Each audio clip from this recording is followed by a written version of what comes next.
Welcome to Compass Christian Church. As you can see, we're doing things a little bit differently this morning, and that's because my wife, she went away for an all-girls trip and to celebrate her birthday. I guess that's how it works when, after you've been married a long time. How I want to celebrate my birthday is get away from my husband.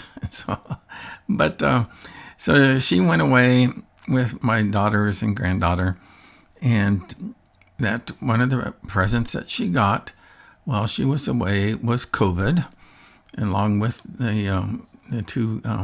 my two daughters. Fortunately, my granddaughter didn't get it so far, and so we're grateful for that.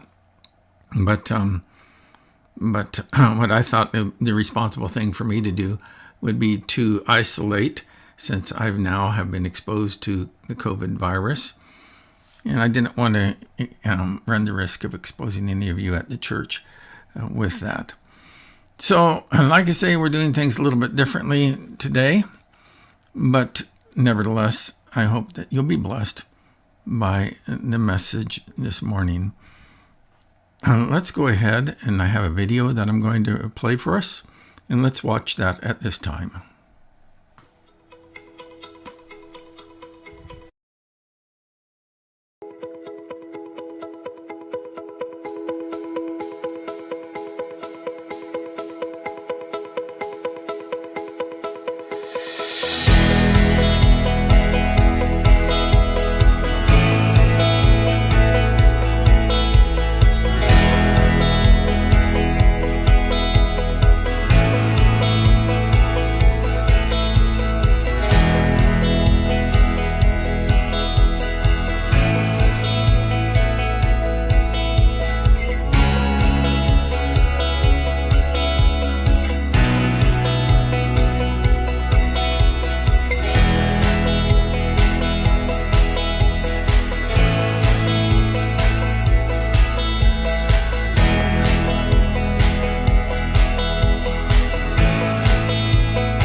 What I'd like to do is just lead us in prayer at this time, and then we'll go ahead and get going with the worship service.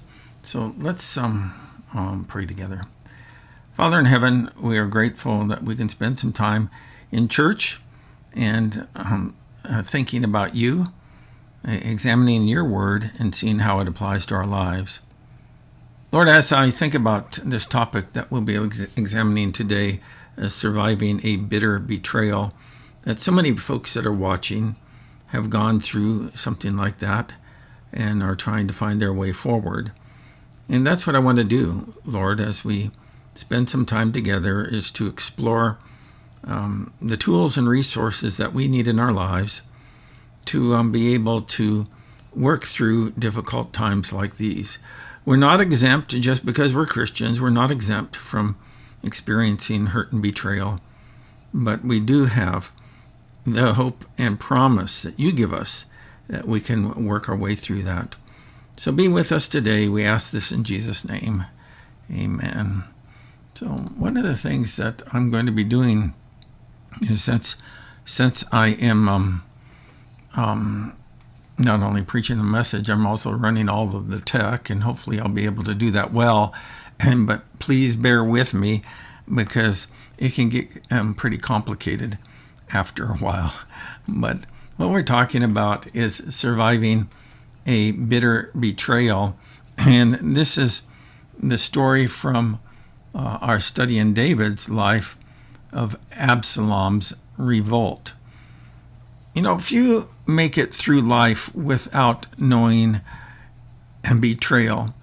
And sometimes that betrayal that we experience can be an extremely bitter betrayal, where we are betrayed by friends or family members, by loved ones, husbands or wives, co-workers, church members, church leaders, whatever it might be. And that can really kind of knock the wind right out of us.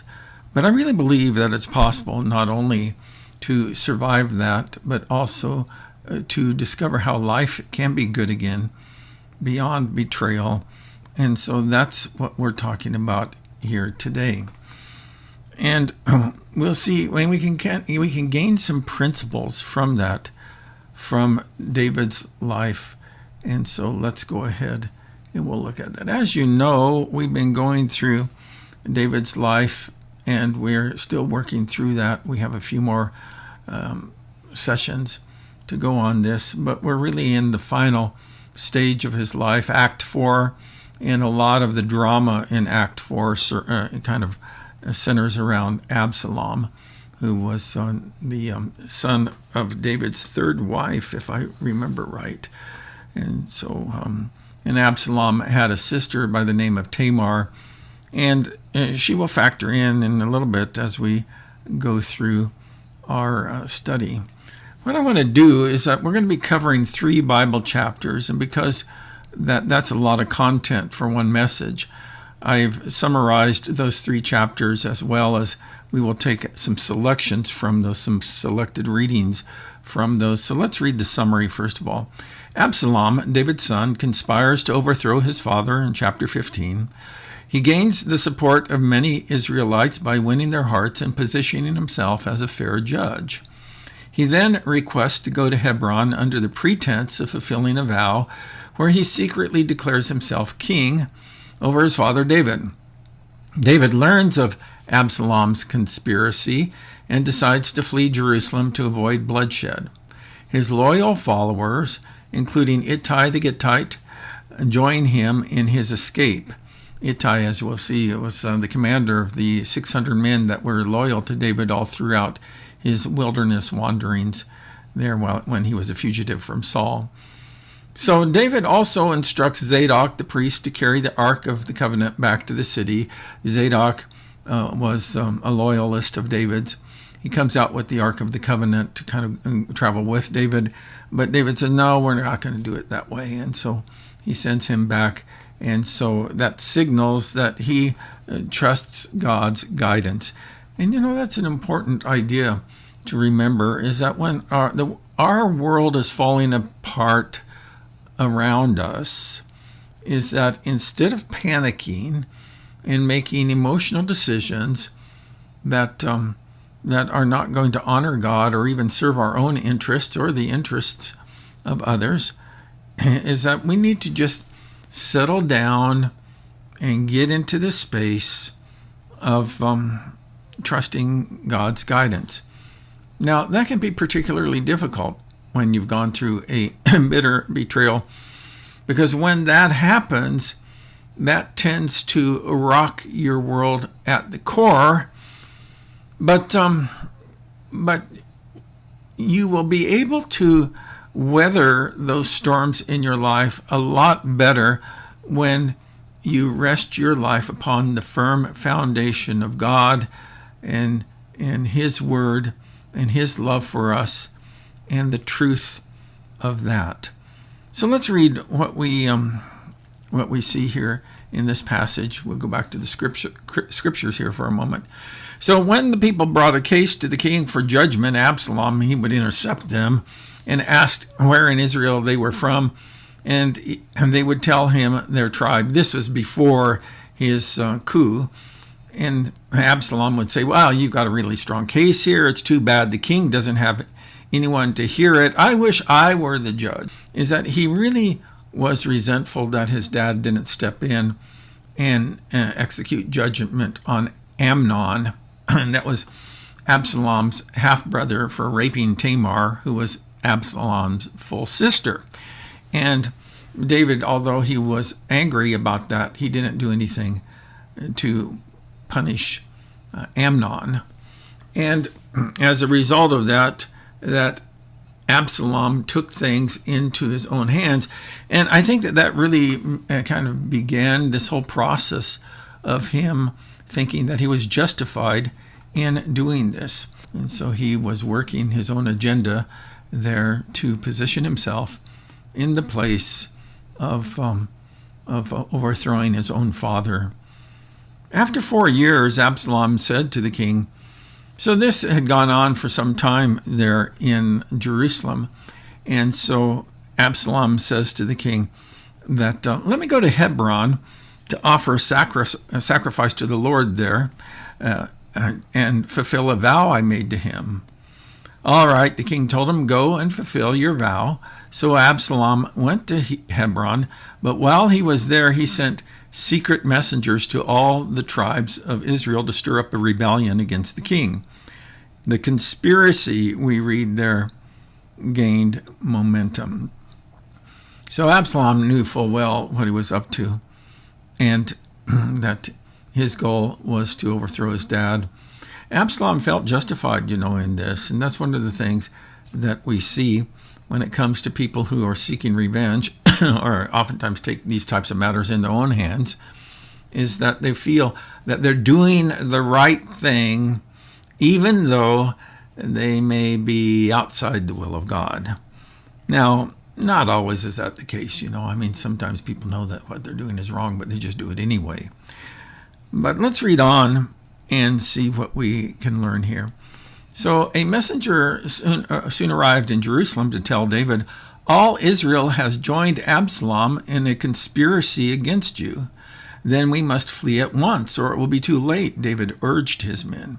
Hurry, if we get out of the city before Absalom arrives, both we and the city of Jerusalem will be spared from disaster. So Israel, or Jerusalem, was a little north of Hebron, and so David had at least enough of a head start to get out of Dodge while he could, and he acts quickly. One of the things that I like about, there's a lot of things about David that we find in the scriptures are really not exemplary, but David was a man who was able to keep his composure when things began unraveling, and I think that that's such an important trait to have when you're experiencing problems. Instead of reacting to your problems emotionally, is that we need to learn to respond to our problems rationally and make the best decisions that we can in those bad situations.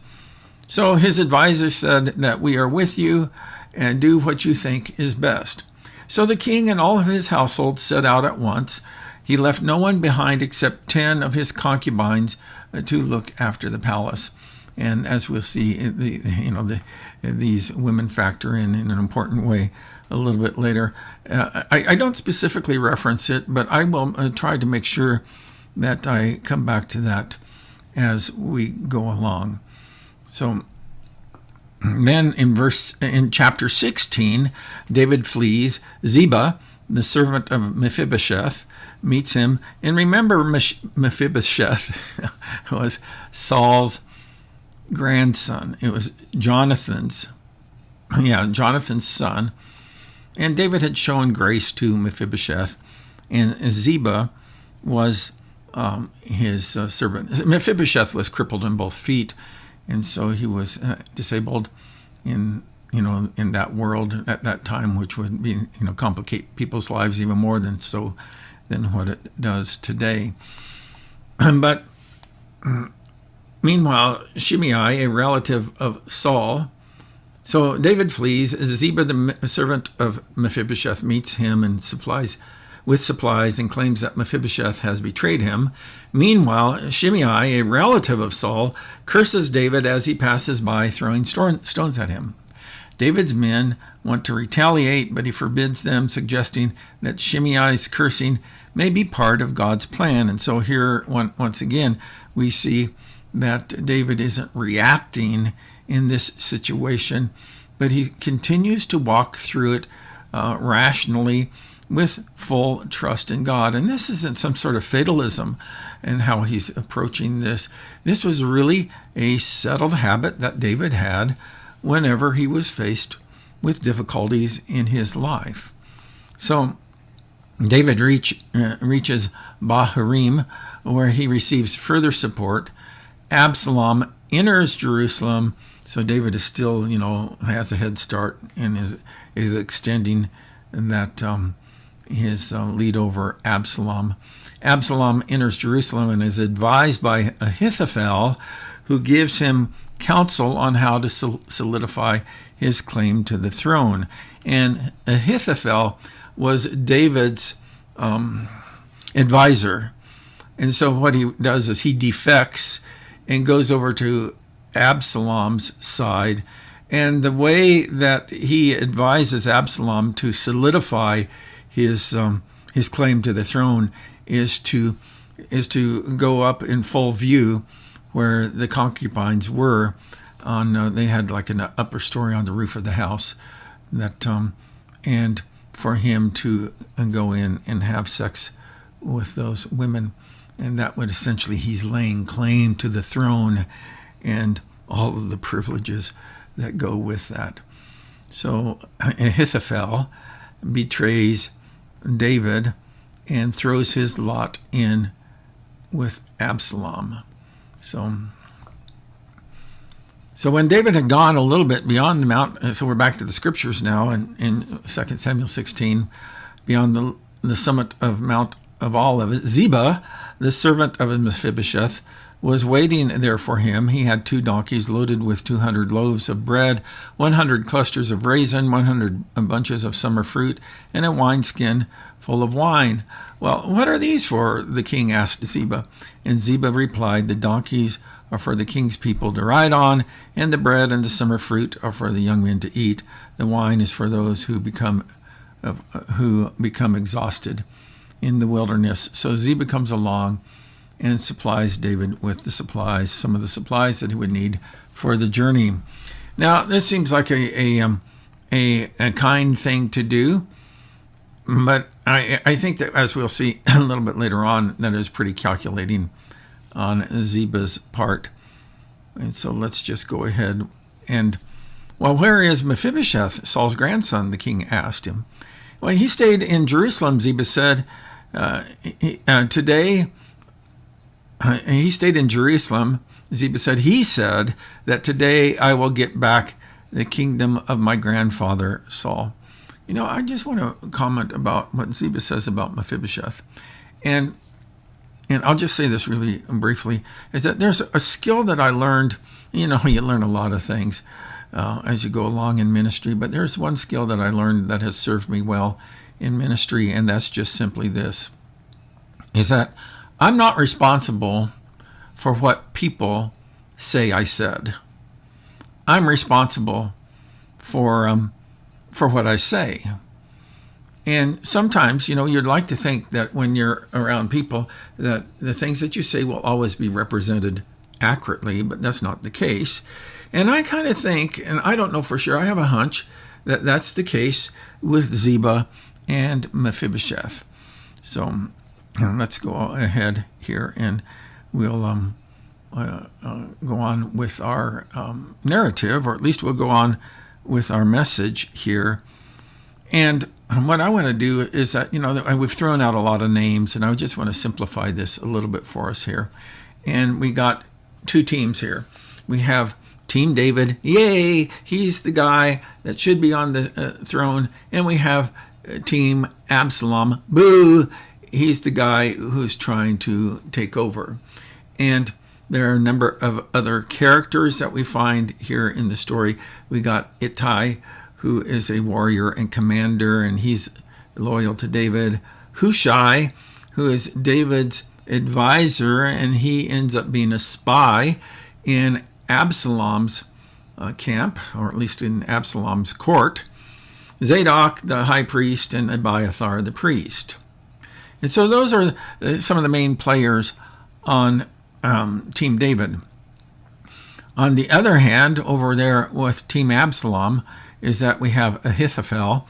He was David's former advisor. And then we have Hushai. Hushai essentially is that he was David's advisor, and he remained loyal to David all throughout this. But he went back to Jerusalem on at David's request.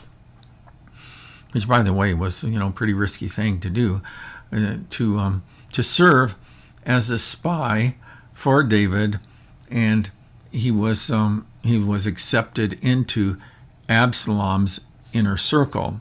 Then we have Shimei, who's a stone thrower at David, and we'll see how he factors in a little bit later.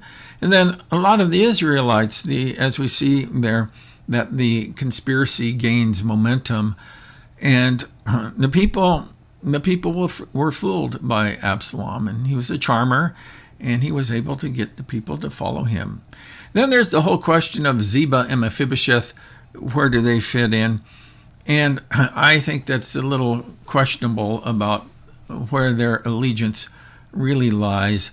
And while it seems like Ziba is on Team David, but I think that maybe Ziba's the only team that he was on was Team Ziba. We'll talk a little bit more about that as we go along. So let's begin to kind of unpack where we're at in this story so far, because there's just a whole lot of details with respect to this story, and sometimes it's easy to get lost in all of those details. I'm doing my best to keep it as clear and simple as possible. So let's go over here for a moment and look at this map, and we'll see what's going on.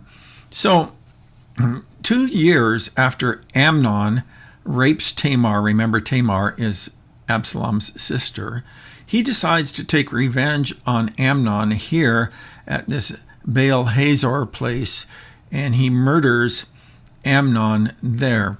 As a result of that, he flees to his grandfather's home territory up there in Geshur, and that Absalom stays in Geshur for 3 years. So now we're 5 years into the story, until Joab retrieves him under David's orders. Then he comes back to Jerusalem, and he lives in Jerusalem some time without ever seeing David, until finally the father and son are reconciled. And then after 4 years, and so let's see, we got 9 years now we're into the story, is that Absalom requests permission to go to Hebron to, quote unquote, make a sacrifice. And we know what he does there is that in Hebron, you can see that that's south of Jerusalem, is that Absalom revolts against his father, and the conspiracy gains momentum. As a result, David has to get out of Dodge, and he goes back to familiar territory, the wilderness, Mahanaim, and that, he had spent a number of years in the wilderness before, and so wilderness, he was no stranger to wilderness living and where all the best hideouts are, and so that's where he retreats to that area. So let's talk a little bit about how to survive a bitter betrayal, because this certainly is a bitter betrayal. This is a betrayal by a son against his father. Now, as I've said before many times, I've been preaching through this series, that this is not a message about Absalom and David. It's really about a message about you and whoever it is in your life whom you trusted and has hurt you as a result of that. And so we want to see some of the lessons that we can learn from that. And in order to do that, we have to consider the dynamics of betrayal. And you notice that early on in the process, Absalom is working his mojo and getting all of the people to think that he's wonderful and great, charming all of the people and saying that, hey, if I were the king, then you would get justice. And I think that that's really the thing that stuck in Absalom's craw the most with respect to his sister Tamar, is that David, who not only was Amnon's father, but he's also the king of the land, and as a result, he was to implement and uphold laws. That David didn't do anything other than get angry at Amnon, and so as a result, Absalom gets revenge, and typically that betrayal comes from those who feel justified. That for whatever reason, there's been some sort of breakdown in the relationship, and they feel that it's completely okay for them to take the course of action that they've taken. I like this quote by Paul David Tripp. He says this: "When your sin is exposed, you will run toward confession and forgiveness, or self-righteousness and self-justification." And it just seems that Absalom kept leaning more and more into that position of self-righteousness and self-justification.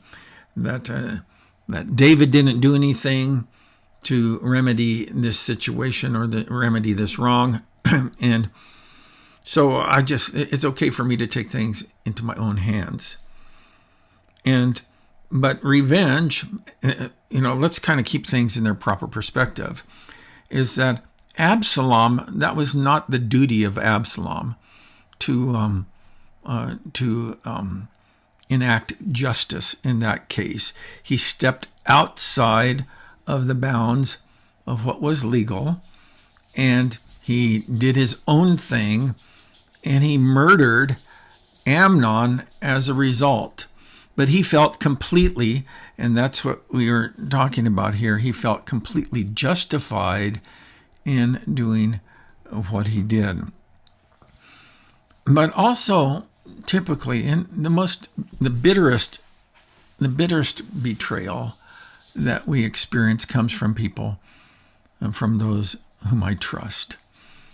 And that's what we see here with Absalom. He was a guy, he was David's son, and he was beloved by David. And that he had stole the hearts of the people and got them to back him. And I like what this Fatima Bhutto says. She says, the thing with betrayal, it's always the people you love. Well, of course, that's not always the case, but many times that's the case. That is the people that you love, and the people which leaves you particularly vulnerable. And as a result, that's when the betrayal particularly hurts. As a result of that, we're talking here today about how to survive a bitter betrayal. And another point when it comes to that, we talked about the dynamics of betrayal, but now let's look at the realities of betrayal. And so when things started to come down, David doesn't spend any time reacting to this emotionally, but instead he responds to it rationally and works his way, kind of picks his way through the debris of what, of how everything is crashing down around him in his life. And so what he did is that he realized that, it's going to be pointless for me to stay here and try to fight off Absalom, and who knows how much chaos and bloodshed that would result, particularly since the people are behind him now. So what he does is that they set out all at once to leave Jerusalem, and he steps away from everything that was rightfully his. I want to say that one more time, is that at that time, David steps away from everything that was rightfully his. The palace, the authority, the status, the wealth and the privilege that went with being the king, the prestige, all of that, is that David he says, right now is not the right time for me to try to assert my claim with respect to these things.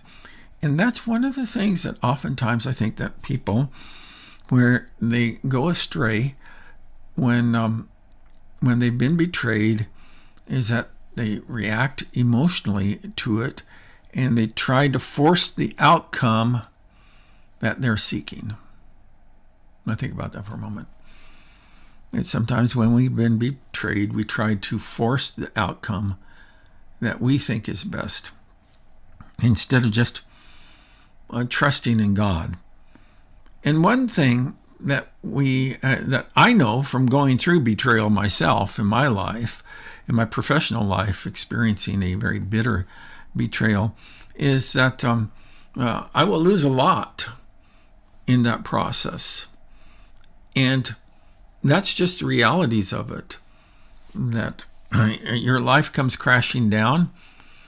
And there's all sorts of kind of things that you're going to lose through this process. But one of the things that we have to remember that God is still God, and He's able to bring us through these times, and He's still able to accomplish His good purposes in our lives, His loving and good purposes in our lives, even though He still allows people to have the freedom to do what they're going to do, including hurt us and hurt us profoundly.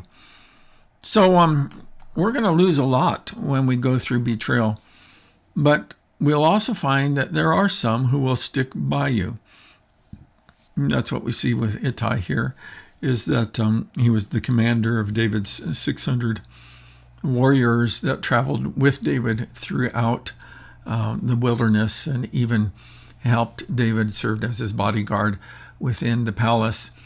And Ittai says that, hey, I'm with you, David. I'm standing with you on this one. And it's always good to have a few people around you who will stick by you through those types of circumstances. And also, what we find is that through betrayal, there will be a certain number of people who will turn on us. Not just the betrayal, it's not just the betrayer, but those who throw their lot in with the betrayer. Now, as I said before, Mephibosheth or Ziba, that he seems to be, he seems to use this as an opportunity to be on Team Team Ziba. And what he does is he throws Mephibosheth under the bus and says, Mephibosheth thought that this would be a good time to get back what he lost under his grandfather Saul. And as we read the story later on, that was not the case. As we read the story later on, that, I think that what David ends up doing, by the way, in this particular situation, is that when Ziba comes, he says to Ziba, okay, you get all of Mephibosheth's property now. He says, that's what my ruling is on this. Later on, we find out that Mephibosheth pleads his case to David. And so David kind of like approaches it. I don't have enough time to sort out who's right and wrong on this. So let's just split it 50-50. And Ziba, you get your half, and Mephibosheth, you get half. However, Mephibosheth, here's the stipulation for you to keep your half. And we see as the narrative progresses that Mephibosheth decides to kind of like transgress those boundaries and paid a pretty heavy price for that. But I'm getting ahead of myself. Here's the point, and that's just simply this, is that through betrayal, others will turn on me. And if you remember about Mephibosheth, is that David had done an extraordinary kindness to him. He appointed him, he showed him a lot of grace and let him eat at the king's table. And so he was very kind to Mephibosheth, and as a result, at least at this stage in the game, he feels that Mephibosheth has joined in with the betrayal. So Friend or foe? Well, we just don't know with Ziba and Mephibosheth which side that they're really on. Like I say, I think that Ziba is probably more on Team Ziba than anybody else. But there are people that are going to throw their allegiance or their loyalty or their lot in with those who are seeking to do us dirty, and that's just the way it works, and that kind of like compounds the hurt when it comes to betrayal. That through betrayal, my enemies will probably take some swipes at me. It's one of the things that I discovered through that experience is that through betrayal, people feel emboldened to say things about you that they never would say to your face. And you just have to kind of step back from that. And I really do believe that I really believe that the key to getting beyond betrayal is to forgive everyone and anyone who has hurt you. That doesn't mean that you're reconciled with them. We've talked about that many times, how that you only reconcile with safe people. But still it stings because people that you thought were on your team, you come to find out that they really didn't, they weren't as good of friends as what you thought they might have been at that time. And so when we see Shimei in this situation, well, then he comes along and he begins to curse David along the way. Here's the scriptures that go along with this. This scene is always, I find, to be somewhat amusing, if it wasn't so tragic. As King David came to Bahurim, a man came out of the village cursing them. It was Shimei, son of Gera, from the same clan as Saul's family. He threw stones at the king and the king's officers. And remember, these guys, the king's officers are like SEAL Team 6. I'm not kidding you. These guys they knew how to kill, and so he's throwing, and so did David for that matter, and throwing the stones at them. And he said, "Get out of here, you murderer, you scoundrel," he shouted at David. "The Lord is paying you back for all the bloodshed in Saul's clan. You stole his throne, and now the Lord has given it to your son Absalom. At last you will taste some of your own medicine, for you are a murderer." And so Abishai says, "Well, why should this dead dog curse my lord the king? And let me go over and cut off his head." This was his response to it. And David says, "No," he says, "I'm not going to react." And here again, that's one of the things, it's easy to get in that frame of mind where you react rather than respond. And at least I have a clear conscience in my, when I went through this season of betrayal in my life, is that I always sought to respond and not react, because no good thing comes when you let your emotions get the best of you and you start to react to the hurt that you've experienced. Instead, you end up just hurting back, and just it becomes a big mess. And did I do it perfectly? That's for the Lord to judge. But I did do it at least as best as I could through that circumstance. So the king says, "Who asked your opinion, you sons of Zeruiah? If the Lord has told him to curse me, who are you to stop him?" And so David just takes it on the chin here.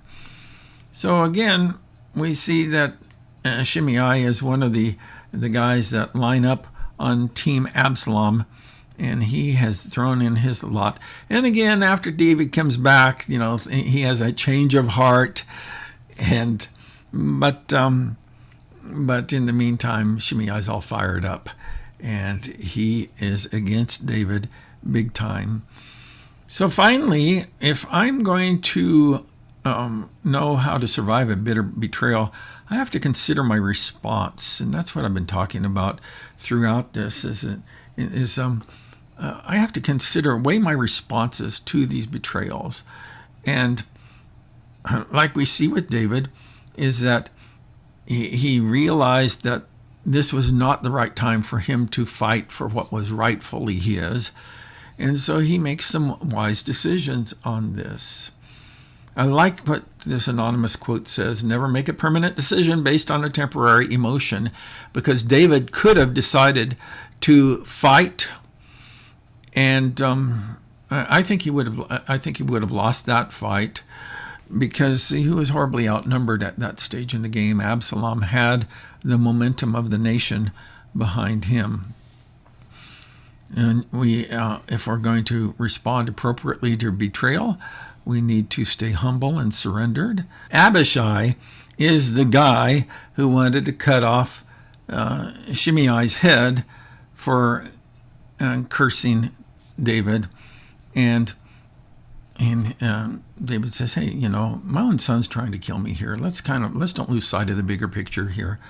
And so leave him alone. Maybe if the Lord has told him to curse me, and I'm just going to let him do it, and perhaps the Lord will see the wrongs that I'm suffering. And that's a good principle to adopt, is that just let the Lord fight your battles. Instead of feeling that you have to right every wrong that's done to you, is let the Lord fight your battles. And when you trust in him, he will vindicate you in his time and in his way. So third, when it comes to my response, is that I have to keep my wits about me. That and this is with respect to Hushai, is that David, remember, Hushai was David's advisor, and then David appoints him to be the spy in Absalom's inner circle. And then when Absalom is weighing out whether or not he should pursue David, Ahithophel, we see them over there, they're on team Absalom, is that Ahithophel says, yeah, go after him right now before he has a chance to catch his breath. And Hushai says, no, you need to wait, because David is a seasoned veteran at all of this, and that right now he's already holed up somewhere where you're not going to find him, and you'd just be walking into a trap. But actually what Hushai was doing was buying time for David, and God blessed Hushai's advice over Ahithophel. Ahithophel was so tore up about that he went out and then killed himself as a result of that. But that brings me to the point where you just have to trust that God has this, and he's accomplishing his good purposes for your life, even though that there may be an Absalom in your life who's trying to ruin and wreck things for you. So finally, let's go ahead and we'll wrap this up and look at 2 Samuel 17. And we read here, this is the summary of it, that Ahithophel advises Absalom to pursue David immediately, but Hushai, a spy loyal to David, we've already talked about that, he counters this plan by suggesting that David is a fierce warrior and that he would be better to gather a larger army, and Absalom follows Hushai's advice. Meanwhile, David receives news of Absalom's plans, and he prepares for battle. Hushai sends word to David through the priest's sons, warning him to escape before it's too late, and David and his followers continue to prepare for the impending conflict. And like I say, God is working behind the scenes.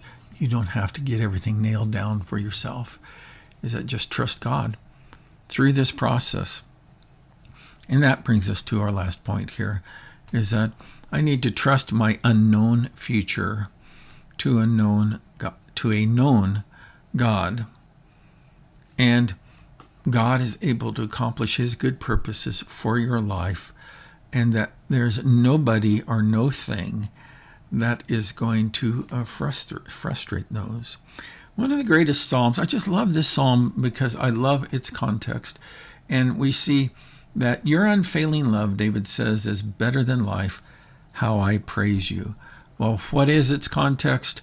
You notice in the heading that this is a psalm of David when he was in the wilderness of Judah, and he refers to himself as the king.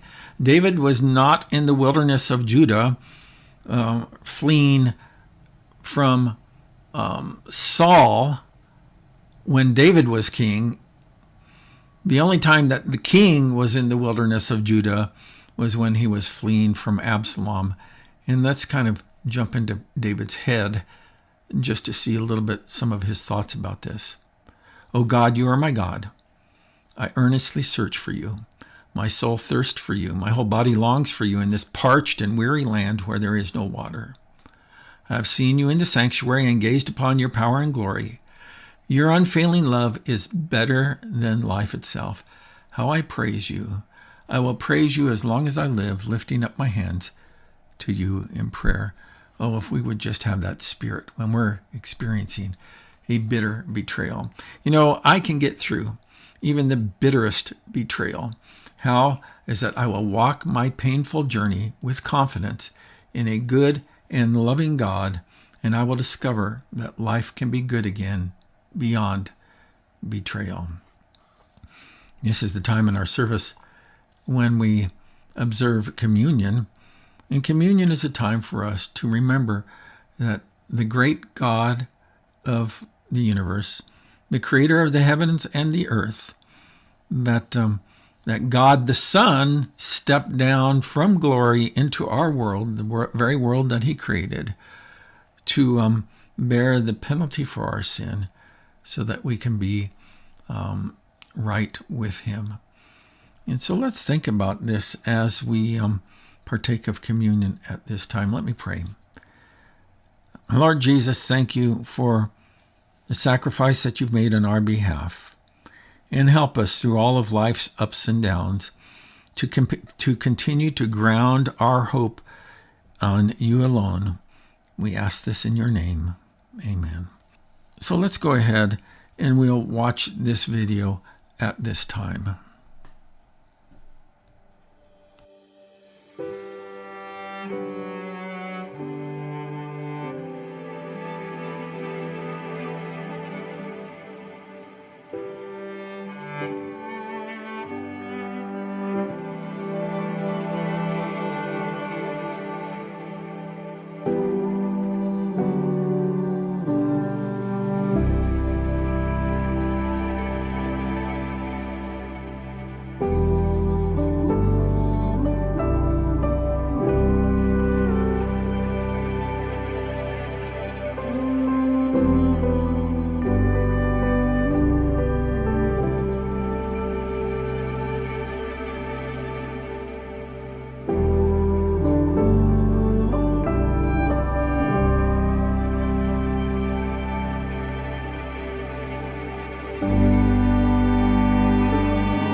You know, I love what that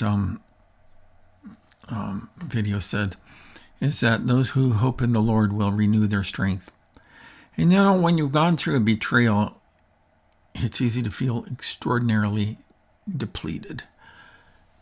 But when we hope in the Lord and we seek to walk with the Lord through that experience, is that they will mount up as with wings like an eagle. And so I just pray that that will be your experience through the challenging and difficult times of your life. I want to just say a few things before we wrap up here this morning. One is that it's your partnership that keeps our ministry going. So thank you for supporting the ministry of Compass. And you can do that online. You can do that at church. You can do that by text. Or you can do that by mail. And all of those methods of giving are there on the screen for you to see how you can participate in the ministry of our church. I want to remind you about the ministry that I am working on and it's been a very active one, and my daughter Karen has been helping me with that, and that's our Beyond Betrayal ministry on Facebook and also YouTube. But we're almost up to 400 people in that group now, just a couple shy of that. So, you might be the 400th person to like that page or that group on Facebook at beyondbetrayal.org. And we seek to post worthwhile content for you to help you to heal, grow, and recover from the betrayals in your life. And I like to say that it's for anyone who feels cheated by life, others, or God. And, that covers almost the whole spectrum there. I'd like to also give a brief shout out to friends and family here. And that includes Wayne and Carolyn. That I appreciate Wayne and Carolyn McKenzie for all the hard work that they do to put together our services for Sunday, getting the room ready to go, and helping out with various aspects of communion and the offering and greeting visitors and on and on. And of course, Wayne's involvement with Operation Christmas Child, and Wayne and Carolyn doing that. But then also I'd like to give a shout out to James and Danny French, that they are just two of the best workers that I have known, and they're always seeking to find ways to be of help, and I appreciate them. And of course, where would I be without Val Torres and Nikki and Val stepping up and operating the tech for us on Sundays. And of course, there's many others that I could mention, but we are running out of time. And so what I want to do is wrap this up here in just a moment, that we are going to be closing out with a song that I really enjoy, and so I hope that you're blessed by it too. And before we do that, let me just offer up a prayer for you folks. And now may the God who knows betrayal strengthen your heart and your spirit through the challenges that you face in your life when it comes to betrayal. And may you be comforted and strengthened. And may you learn to walk in faith and not to react in sin. And that you will seek to bring glory to God in your life through no matter what you face. We ask this in Jesus' name. Amen.